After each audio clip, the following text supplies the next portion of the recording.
Have you ever heard of a city that's like a phoenix? One that's been destroyed and then just rises from the ashes again and again? Well, that city is Delhi. And today, we're going to dive into its incredible history to figure out just how it's managed to do that. See, Delhi isn't just one city. It's a city of layers, where you can literally see centuries of history piled right on top of each other. Which brings us to the big question, the one we're going to tackle in this whole explainer. How on earth can one single place be 7 different cities all at once? Okay, to get our heads around that, we've got to go way, way back. I'm talking thousands of years. We're starting our journey in a place that's almost more myth than reality, the legendary first city, Indraprastha. So, Delhi's story doesn't start with dusty old history books. Nope, it kicks off in one of India's greatest epics, the Mahabharata. The legend goes that this exact spot, this very land, was once Indraprastha. This wasn't just any city. It was the mind-blowingly grand capital of the heroic Pandava brothers. They say it was so magnificent, it was like a piece of heaven on earth. And here's where it gets really cool.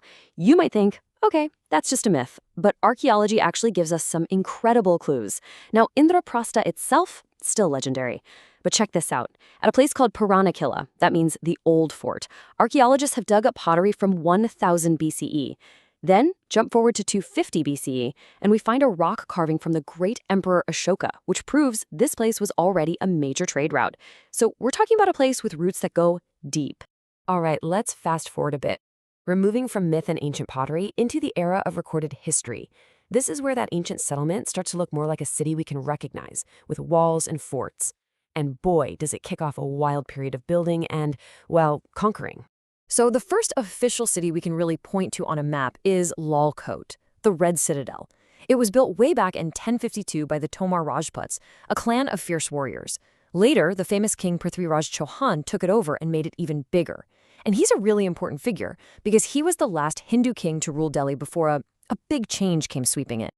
And that big change? It was the Delhi Sultanate. Get ready for this, because for the next 300 years, Delhi was ruled by 5 different Islamic dynasties, one after the other.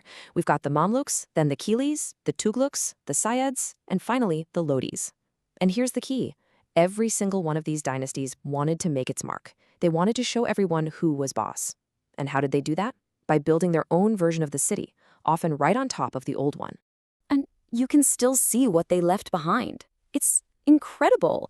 You've got the massive Qutub Minar, started by the Mamluks, the ruins of Siri, built by the Khiljis, the huge, imposing Tughlaqabad fort, and the beautiful Lodi Gardens. These aren't just old rocks. They're like the architectural DNA of these dynasties.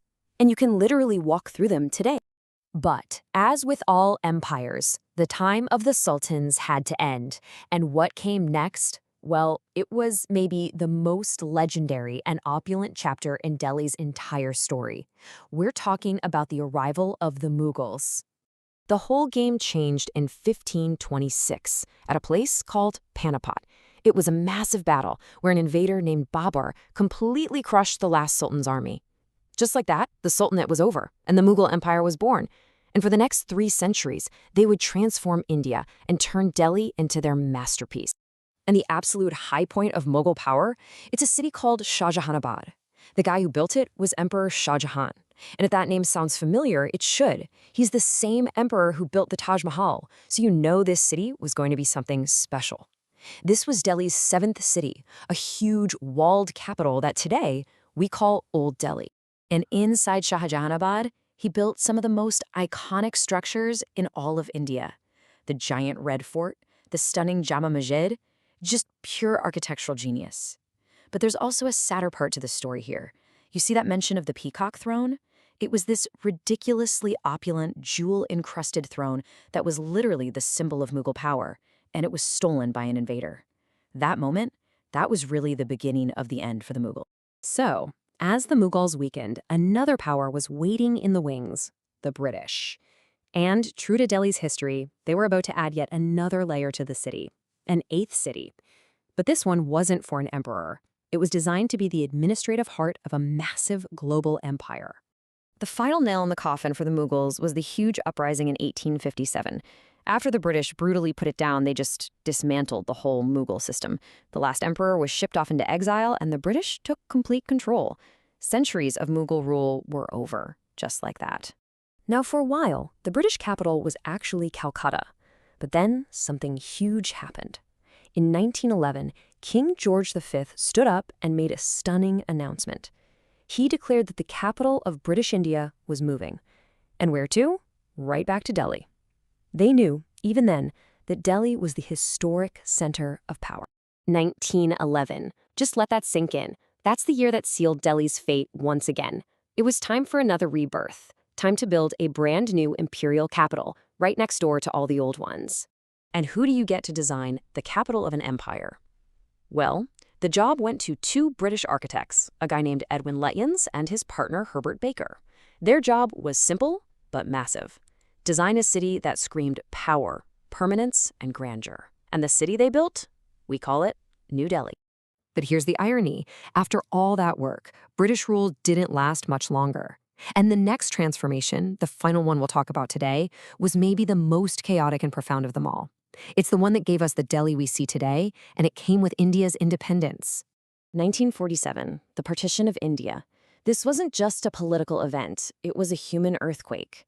Before partition, Delhi was this sort of stately, quiet capital.